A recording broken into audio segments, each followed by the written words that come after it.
We go to our first neutral site game of the year. FSL and hard hitters squared up in Austin, Texas, as the world's best bachelor party proved to favor SB, or would it be a huge bar to the back of his fantasy football head?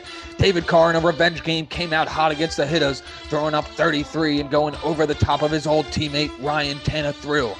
But good Lord, Mike Evans went off against the Bears with 31, although he should have been deducted 5 points for giving away Brady's 6,000th touchdown ball.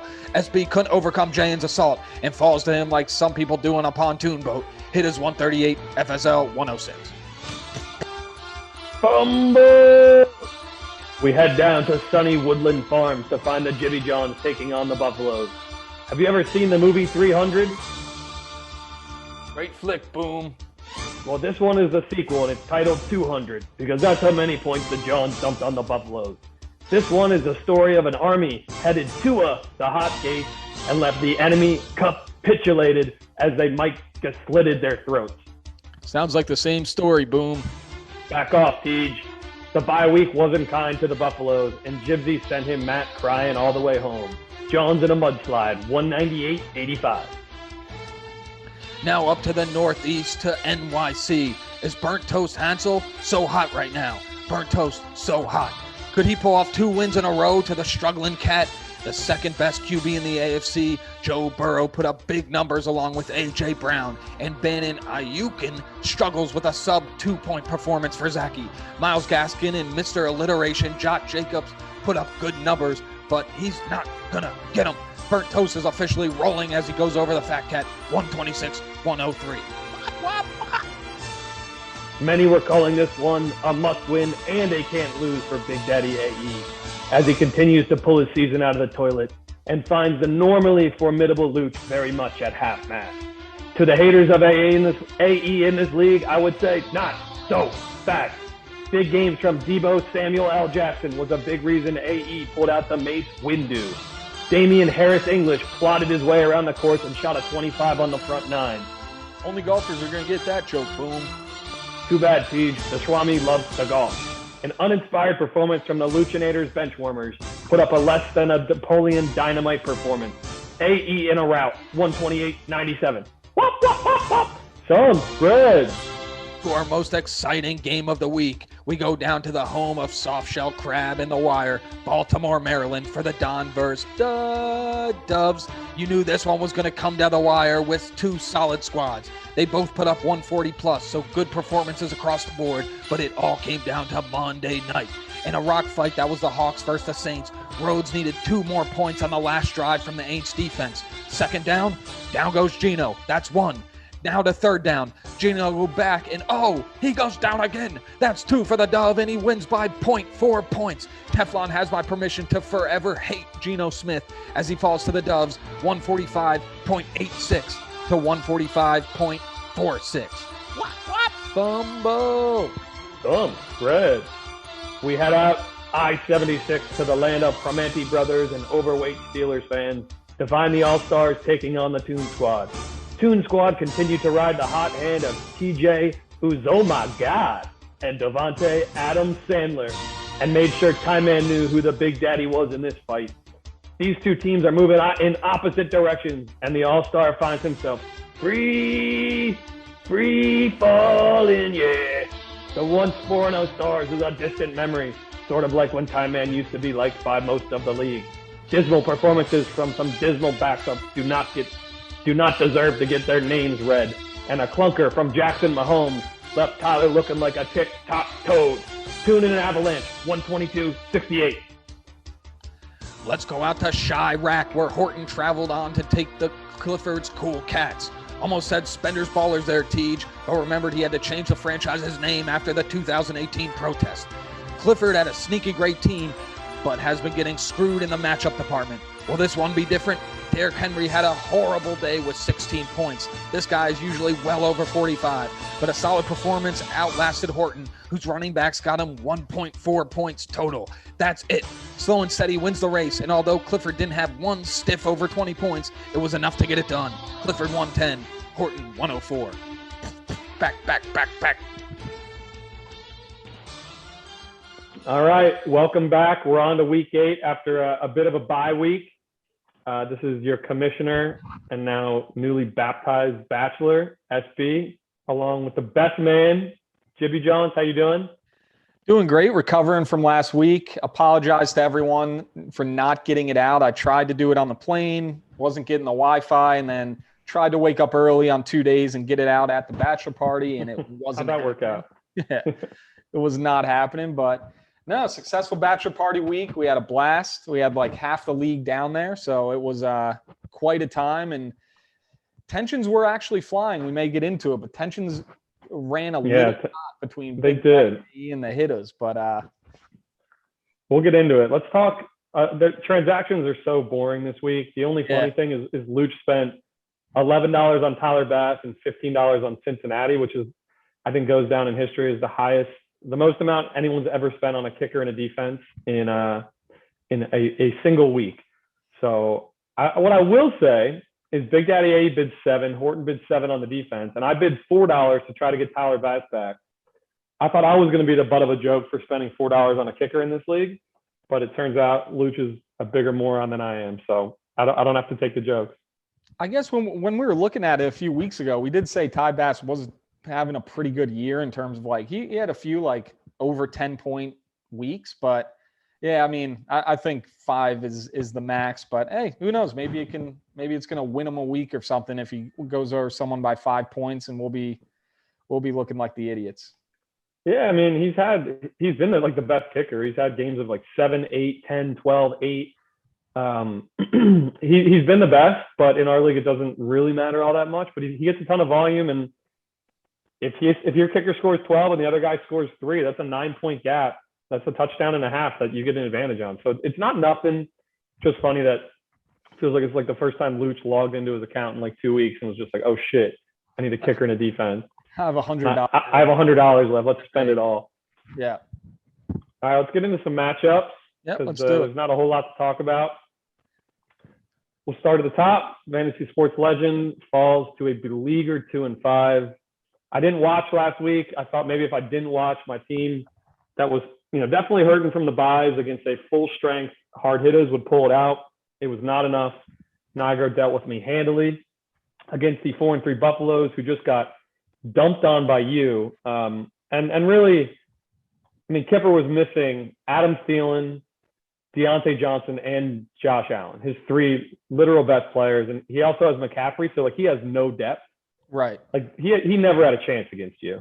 Right. I was in contact with the Buffaloes today and kind of talking about it. I was like, if there's 1 week when you want someone to score 200 points, if it's going to happen, if you have 14 weeks and it's like, hey, 1 week someone scores 200 on you, you're going to pick that week. Because it's like Kipper was probably going to lose regardless.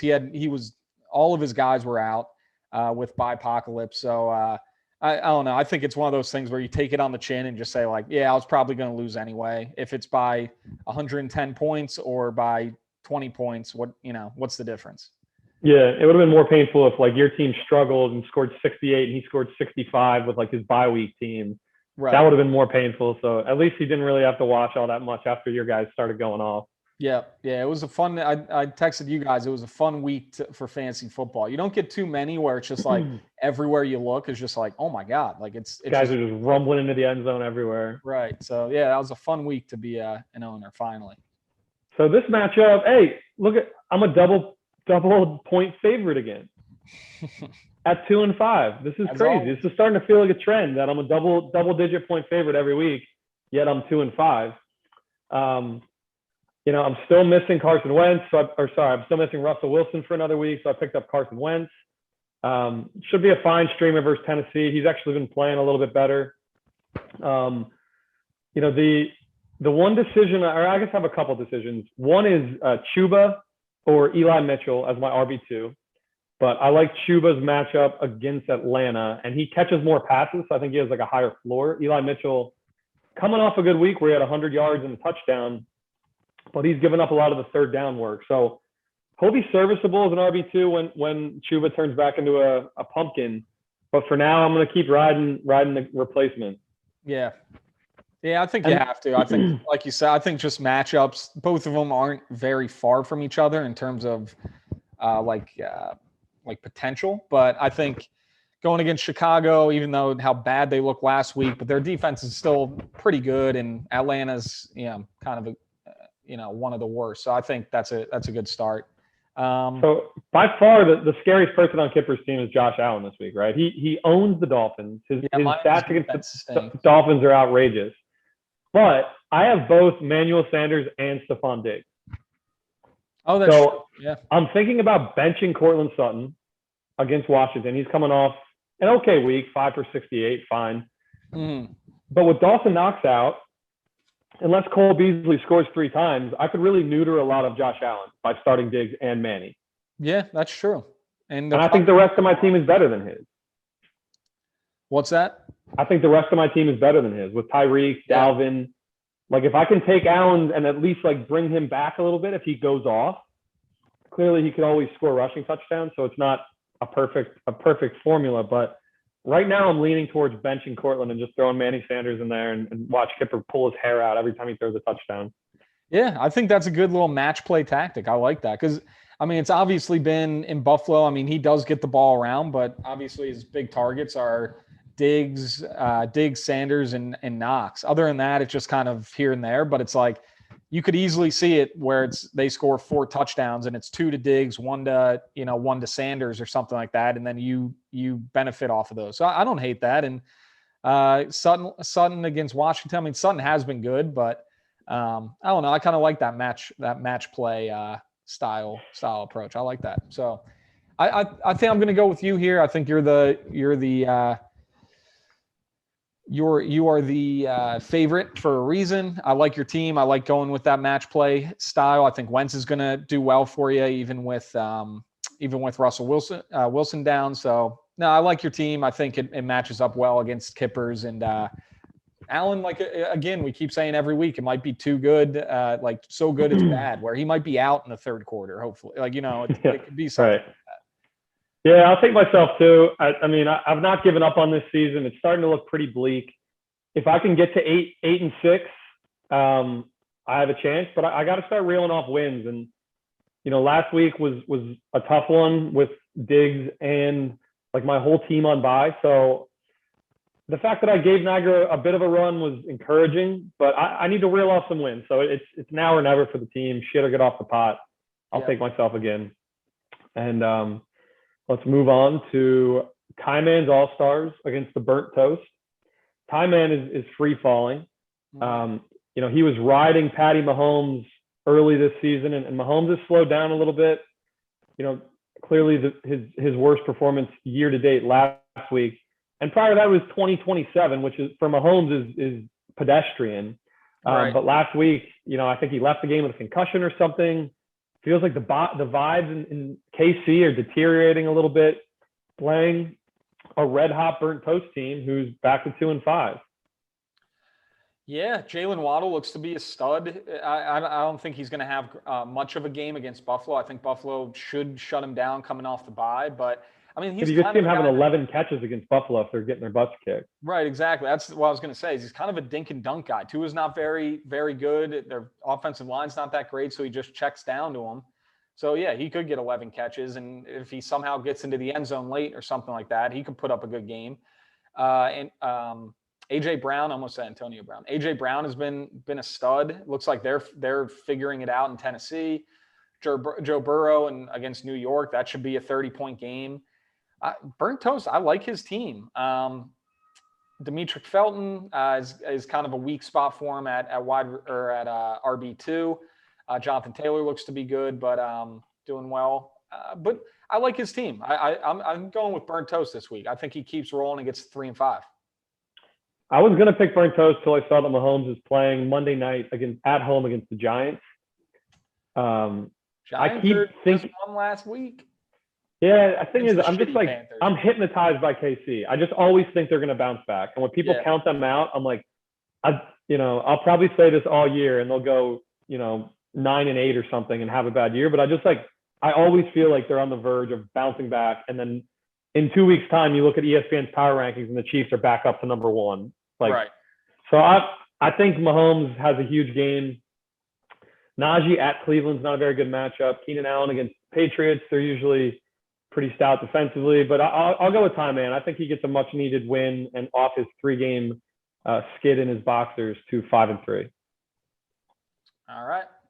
Let's go to the first place Jibby Jones at 6-1 against the 4-3 Tony Horton. You're coming off a massive week. Your team is rounding into form. You put up almost 200, and it made it look easy. You know, Cooper Kupp just won't stop scoring 2 touchdown games. Alvin Kamara is a threat for 30 every week. Gesicki's been really good. Metcalf's been good with, like, Geno. He's been like the one guy who's seen an uptick with Geno being in, because Lockett's been a stiff. So Metcalf's getting a lot of looks. I would rather Russ be in, but he's been still pretty good with Geno, which is nice. I mean, if you take away that DK Metcalf 85-yard touchdown, he had 1 catch for 11 yards last week. But so I don't know if you count that as a lot of looks, but at least he's been holding serve until Russell gets back next week. Yeah. And he plays Jacksonville. Seattle should be able to beat them even with Geno Smith. That should be at least a close game. On the other side of the ledger, we probably have our best Thursday night game of the year with Arizona hosting Green Bay, even though Green Bay is without Devontae Adams. Kyler Murray just keeps rolling, 24 points last week. Horton is dealing with a bye from Darren Waller, who he had 0 points last week. I didn't watch very closely, but he didn't play. Never mind. Okay, he's hurt. Hopkins may not go though. It looks like he has a hamstring and is like legit questionable for Thursday night. McLaurin's been questionable all year, but it doesn't seem like he's going to miss. I don't know. I don't see enough here, and there's a lot of injury questions. I'm going to take you. I think you're rolling. I think you keep rolling. Yeah, I'm going to go with me. The one change that I'll make that's in here as we're looking at it will probably, when this release, be changed. But Dearness Johnson's in there against Pitt. I'm probably going to put Michael Pittman in against Tennessee. So that should be a little bit of a change. He's about an 8-point differential there. But yeah, I think I keep rolling. I mean, with a lot of questions that he has and Waller being out and stuff like that, my team's healthy. Every single one of them is playing well. Gesicki is the only question against Buffalo. He might get shut down, but he's been great with Tua. He's had a few huge games last few weeks. So, no, I think I keep rolling. Dearness Johnson, 25 points last week. I didn't realize that. Oh, yeah, he killed it. You're going to bench him after that game? Oh, we'll see. I need to look into what's the deal with Chubb and all that kind of stuff. I haven't really looked into it yet. Okay, fair enough. Well, I'll still take you, regardless of your flex move. Let's move on to the Fat Cat, sitting at 2-5, taking on the Luchinator at 4-3. Luchinator coming off a loss, but one of those losses that he probably expected. He's missing his whole team: Dak, Jefferson, J-Rob. He had everyone in there, or everyone out basically of his best players instead of Kelsey. Zachy has Nick Chubb in there, so maybe you're right. Nick Chubb looks like he's expected to play. So then, yeah, you're probably going to make that move. It's a nice guy to have. Does Fat Cat have enough firepower? Let's see. His Herbert Williams stack at home versus New England. That's what it all comes down to. Yeah. Oh man, I mean, Luchinator has a really good team. James Robinson's been looking awesome, coming off a bye against Seattle. Herbert has been a stud in Chicago. That was a great pickup, Khalil Herbert. He looks like, I think Damian Williams may be back, but I think Herbert still should see a little bit of a look there in Chicago. Well, Williams played last week, but he only got like 3 carries. It seems like this Khalil Herbert guy is going to be the guy until Montgomery comes back at some point. Yeah. So Herbert looks good. I like Luch. I think, I don't think that's a really crazy pick because he's a 30-point favorite, but no, he has a good team. Robert Woods against Houston, he should light it up. Prescott against Minnesota should be a good game for him. So no, I think Luch rolls over the Fat Cat. Fat Cat just a little banged up. Chubb coming back off an injury against Pitt. I feel like the Pitt Cleveland games are always like in the mud. So I don't see that being a very high scoring game. So yeah, and Luch has Prescott and Jefferson Sunday Night Football, Minnesota versus Dallas. Should be a really good game. Should probably be a really high scoring game. And having those two guys in there, he's got to feel pretty good. He's going to enjoy watching that one. Yeah. All right, so we'll both take Luch. Let's go to the Teflon Don coming off a heartbreaker. Latif texted me about it. Latif, I was on my bachelor party. I was in not the proper headspace to operate a phone, so I apologize I didn't get back to you, but that was a brutal loss. That one stings. 3 and 4. Saw the other side of it. Rhodes was texting me very happy, so I saw the other side of that coin. This should be a good matchup. Toon Squad sitting at 3 and 4, but he's had a lot of early season bad luck, but he still has a really good team. Looks like Antonio Gibson is questionable. Looks like he should play. This CJ Uzoma has been pretty good. He has 2 25-point games now this year. Brady at New Orleans.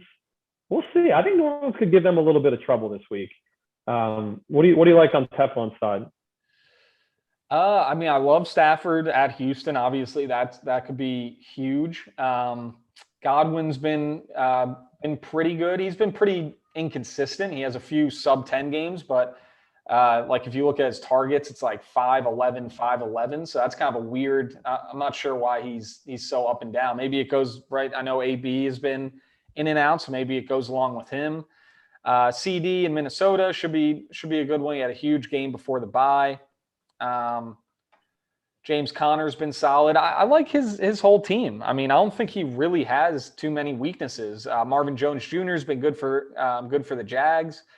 Aaron Jones is obviously Aaron Jones has not been as advertised though. He was drafted as a $75 running back, and he had one blow up week where he scored those 4 touchdowns. Other than that, he hasn't given you a whole lot. No, yeah. Other than a 41-point game, 21 is his high. Other than that, he's been barely 4, 17, 11, 14, 8. Like, that's not what you paid for, man. And Latif, the kiss of death. When you're the kiss of death team, things like that happen to you, where you lose a game on back-to-back quarterback sacks. This is not Latif's year. When you lose a game like that, it takes the wind out of your sails. On the Toon Squad side, one thing I missed, Joe Mixon's at the Jets. He could score 1,000,000 points with Zach Wilson out. I like Toon Squad. He's going to send Latif to 2 and 6 and effectively, kill his season with all the wind out of the sails. I'm going to say Latif's gonna take this one. I think he's going to get back. He got bit by the bad luck bug last week. I think he comes back. I like his team. I think he has good matchups and all that kind of stuff. I think Stafford goes off for 40. So I actually like Teflon in this one. All right, let's move on to Big Daddy A plays the hitters. Actually, when you said that, when you were like, we'll cover it later, I was like, oh, you must have seen that they play each other. No, I didn't notice that. So give the backstory, JB, because my account of the weekend is hazy at best. Oh, me tell it? Yeah. From what I understand, I was kind of in and out of the conversation. From what I understand, Nigro was not happy about the trade between you and Big Daddy AE. He thought it was in bad faith. He didn't like the trade, and that's the trade that was Chase Edmonds and Tyreek Hill. No, sorry, Tyreek Hill for Chase Edmonds, and who was the other guy? Debo Samuel and Chase Edmonds for Tyreek Hill. Hard hitters did not like that. I don't think it went through the league office. It went through you being the league office. He thought everyone should have a vote on it. I think that was what he was mad at. No, I think, he just thought like I took advantage of AE. Being and like I think, a newer owner, right? Yeah. I think at the core of it, AE was offended that like Nigro was effectively insulting his intelligence, that he didn't understand the implications of this trade. And he thought that I just completely robbed him of Tyreek, and he just kind of threw me a bone, or like I took advantage of him and he's a noob. And AE took a lot of offense to that. And it was a heated argument over the cornhole board. What he got super heated at was JN. He said like, oh, what, do you think I should be out of the league? And I don't think JN answered. He's like stared at him. And I don't know if that's because he had way too many cold ones or if he was trying to send a point. But I think it turned into Big Daddy AE not accepting his apology. and just saying like, I completely, whatever, water under the bridge, but I don't accept the apology. I saw the look in your eyes when you said that. So it got pretty heated because I think he thought when he said, should I be out of the league? He thought he saw in JN's eyes that it was a yes. Wow. Okay. This is a big one. We got to really look at this one close. Hey, for the JN, like, look at Debo's score, man. Like, you barely follow along. Like, look at Debo's, what he's done. Right. And look at his keeper value next year before you start throwing stones. I think, like, gross negligence on his part for not looking at that. Like, Debo's been just as good as Tyreek Hill, possibly even better with blow-up games and consistency. I think Nigro's out of bounds a little bit for suggesting AE should not be in the league. I'm going to just make that point clear from the league office. There will be no action taken. Right. We'll do a review like Goodell did to the Washington football team and then not publish any of the findings. That's what we plan to do. Yeah, and I mean, when you look at the trade, it's honestly like our RB depth is so important, and you have Jamal Williams Javonte Williams. That was Jamal. Javonte Williams, who's been good, but like if Javonte Williams is your RB number 2, I think Andy didn't think he was going to be as good as he was, so he's like, yeah, I'll take Edmonds and get some RB depth, and yeah, you take a little bit of a hit on the wide receiver to build out your running back. So I think it was completely fair trade, and I think it's benefited you guys both, maybe even hurt you a little bit, if anything. Well, I think the reason it may hurt me is like I'm 2-5, so like right, the chance of me climbing back into the 6th seed at like 8-6 is pretty slim. It's hard to win that many games in a row in fantasy. Just injuries, shit happens. Yeah. I'd be better suited keeping Debo as a keeper for next year at this point because like my odds of making the playoffs are not very good. So I don't know. I look at this matchup, like Mike Evans coming off a massive week. He's going to score 4 points. That's just what Mike Evans does. DeAndre Swift's been really good. He's been, as advertised. I think there are whispers that Saquon might play this week. It looks like he worked with trainers in Wednesday's walkthrough. That would be huge for this matchup if Nigro could get Barkley start him though? Like, I mean, Fournette's been a stud. Fournette's been good, and it's like, yeah, you might not. Yeah, you might not start him, which is crazy. No, you'd probably bench Tim Patrick. You'd Ridley and Evans would be your starters. Oh, that's true. I'd rather start an injured Saquon over Tim Patrick, especially because Jerry Jeudy's looking like he's coming back this week. So like, I think that hurts both Tim Patrick, who hasn't been like that great, and Sutton because now there's just one more guy to catch balls. Mm-hmm. Yeah, I don't know. I do think you would make that swap.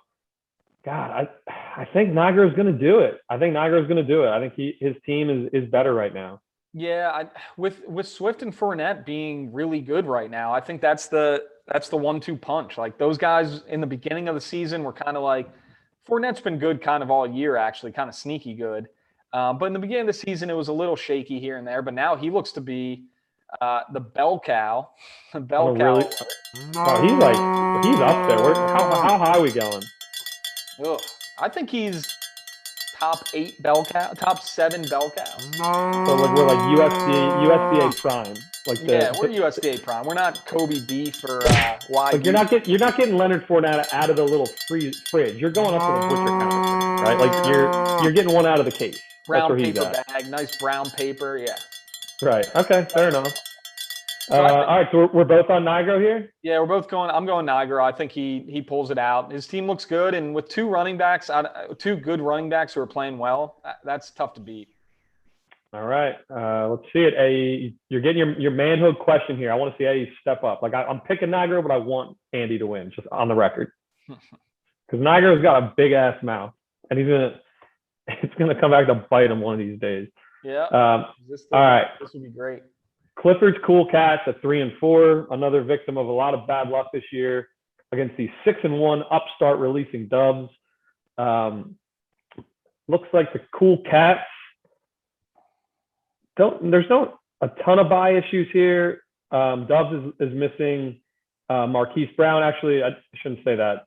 Pender's missing Lamar Jackson and Mark Andrews. So this is a bad one. Antonio Brown is not going to play.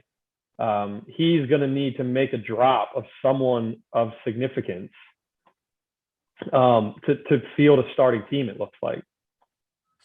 Yeah, that's true. I mean, yeah, you're going to either Michael Thomas, you're going to have to drop him, holding on to him for coming off once he starts playing. Why does he not have Michael Thomas on the IR? Can you do it with PUP reserve? That's IR too? I think so. Yeah, you would think. I'd be surprised if it's not, but maybe it's not. I think it's just Clifford being Clifford, maybe. Geez, there's no way. Releasing Doves, this is easy. Without Lamar Jackson and Mark Andrews, the teeth get taken out of the Cats team, which sounds crazy to say because he has Derek freaking Henry and he's 3-4, but the rest of his team around those three guys is just not very good. Yep. Yeah, I mean, Bridgewater, Cooper. I mean, Cooper could have a good game in Minnesota. Boston Scott. I mean, he had decent numbers. He got in the end zone. That's how he got 9 points last week. So not expecting much from Boston Scott. Cole Kmet has been all right, but yeah, I don't know. Doves has a really good team. I mean, you look at that. Jamar Chase looks to be top 5 wide receiver. Is that crazy to say? No, it's not. He's been awesome. He looks to be vibing with Burrow, Rodgers, DJ Moore. He even last few weeks he went 5 and 6 for 73, so only 11 and 13 points, but he's still getting 13 and 10 targets. So they're trying to get him the ball, and they suck last week. So it's against Atlanta, he could go off. Yeah, I don't see Doves losing this one. He's got a good team, got a good core of guys, and with Cool Cats not having AB, I mean, literally, it could be, I don't know, maybe you drop one of those guys and pick up some scrappy wide receiver off as a free agent. I don't know what you do. I'm going to say this right now. The Doves is my pick to win the league. Wow. I think he's my pick to win the league. I look at this team, there's not a lot of weaknesses. He has guys he can really shuffle in on at the flex with Hollywood Brown. Even Melvin Gordon is perfectly flexible. And then he's got these upside guys and Rodgers, Chase, Eckler, Zeke. Even Julio, if he gets healthy, could be a threat. I think Doves has the best team in the league. I think he's the team to beat right now, even though you just scored 198. I think your team's good. I think his team's a little better and a little deeper. Yeah, I mean, we're a different, same record difference in a few points. So I don't think that would be a crazy statement. But yeah, he's got a great team. Anytime someone has 2 running backs like that, and then DJ Moore and Jamar Chase have kind of been the 2 breakout wide receivers. So it's he got them for cheap, and they're looking to be awesome. So yeah, I think he rolls. I think he scores 140, something like that. And unfortunately, with the bye situation and injury situation, I don't think the Cool Cats get over a bill. All right, let's go to our picks, our locks of the week. You want to go first? You want me to go? I'll go first. All right. I'm going to go locks of the week. I'm going to go with Luch over the Fat Cat. Looking at Luch's team, I really like his team. Doesn't have too many injuries, anything like that. And then with the Fat Cat, with Claypool being a little banged up, not looking good before the bye, and then with Chubb, obviously still a little, maybe they might ease him back into a role there. Devontae Booker, if you say Saquon comes back, that could be rough. So I'm going to go with Lucinator over the Fat Cat. And then for my picks, I'm actually going for my spread. This is a really weird one, and I feel like I don't know, I'm being tricked or something, but the Titans getting 1.5 at Indianapolis. I mean, Titans are set for a game where they drop off, but yeah, you could feel a letdown. Yeah, I mean, the Titans look good, and getting points, I'm going to take them. I don't know if they have a letdown game. I think they're rolling. I think they beat the Colts, so I would go them outright plus 100, but I'll take the Titans plus 1.5. And then I'm actually going to go the Eagles versus the Lions. I'm going to go under 48. I think that's going to be a pretty ugly game in Detroit, and Detroit might actually win that game, and it's not going to be pretty if they do. I think Detroit might win that game outright, maybe 17-13 or something. It's going to be an ugly one. So I'm going the under in the Detroit-Philadelphia game, under 48. All right. I'm going to back up my earlier claim of I think Rhodes is the best team in the league. I think he rolls over the Cool Cats in convincing fashion. I think his matchups are good. I think his team's better. I'm going to stick with that as my lock of the week. For my one dog and one under, the dog play, I mentioned it earlier. I like the Saints getting 6 points at home. I think the Saints have a better defense than people think. I think they'll find a way to disrupt Brady a little bit and make life a bit hard on him. Kamara's playing great. Winston's playing better. I think the Saints will keep that game close, and their defense will keep them in it till the fourth quarter. So I like getting 6 on a home dog there in a divisional game. Under, I just saw this. I like the under in Titans Colts. So kind of your pick, where I do think this could be a bit of a letdown spot for the Titans. Yeah. I think the Colts have a better defense than they've played this year. And I think they can do enough to slow down Tennessee. And I think it's just going to be like a 23-17 win. I think 51 is a little too rich. I think this should be closer to, probably 47 or 49. So I'll take the under 51 on Colts Titans. All right. All right. And I guess we could almost talk about it off air, but for a suicide pick, I don't know who we like this week. Yeah, there's a lot of good ones. You could take the Bills at home, but that's divisional. I don't like taking the Rams just because I don't take road teams unless I have to. You may argue the Bengals. Maybe the Chiefs. Do you trust them? I don't know if you trust them in suicide. You don't want to burn them here. Right. When they're playing bad football. I think this is a week you take the Bengals because you probably haven't burned them, even though they're on the road. They're 10.5-point favorites over the Jets with no Zach Wilson. Joe Flacco's not playing this week, so it's going to be that Josh Jackson guy who's a backup. Ooh. I think if you haven't burned them, use the Bengals. And I think the Bills, even though it's divisional, the Bills have kind of owned the Dolphins, and the Dolphins aren't playing very good football. Bills coming off a bye. I think you can take the Bills and sleep easy. Yeah. All right. Well, that was probably a pretty short one since we didn't do any transaction stuff. So hopefully everyone enjoys that, watches it, and gets back on it after our bye week. And we won't have any more bye weeks going forward. That'll be our last one. Unless I'm like 2-9, then I may lose interest. Yeah, that's true. We'll just have you like a cardboard cutout. Yeah, just have a cardboard cutout of me picking against like Tyler and Luch every week. All right, boys. All right. Have a good week 8. Enjoy the great Thursday night game. To all the fellas who came to my bachelor party, I love you. I had a great time. Thanks for coming. JB, thanks for helping to organize. Everyone have a good night. SB out. Boys.